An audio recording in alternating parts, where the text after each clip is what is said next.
Hi, I'm Brian Gray. I'm the driver of the number 3 Rocket Chassis LSG late model. I'm from Hamilton, Ohio. And now that it's the end of the season, I know everybody's going through their cars and whatnot this year, so it's time to start ripping them apart and taking an inventory of what we have and making sure that everything is still good for the next season.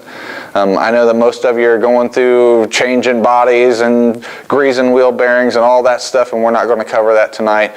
What I want to talk to you about is one of the most important safety aspects of the car that you don't want to ever forget, and that is your seat belts.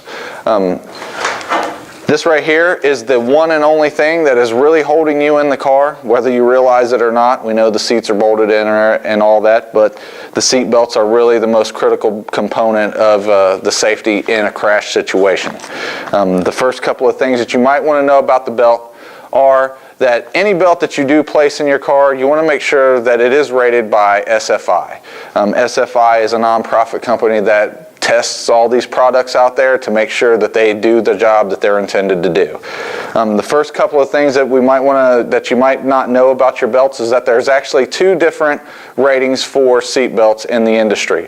One of them is the SFI 16.1, which is going to be found in 90% of the race cars out there by Saturday night racers, from compacts all the way up to late models in the industry.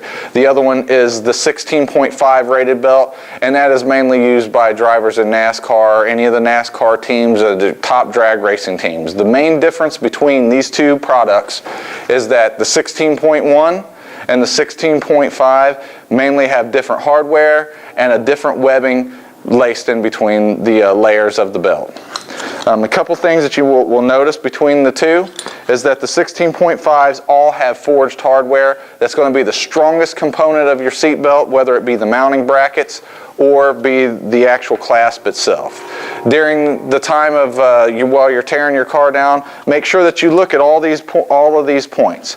The bracket that the bolt goes through over the lap belt. If you have these brackets in your shoulder harnesses, make sure that you check out anywhere in the shoulder harness bracket, in the bolt, in any of the hardware that's there, because ultimately that is the mounting point that is holding you to the car.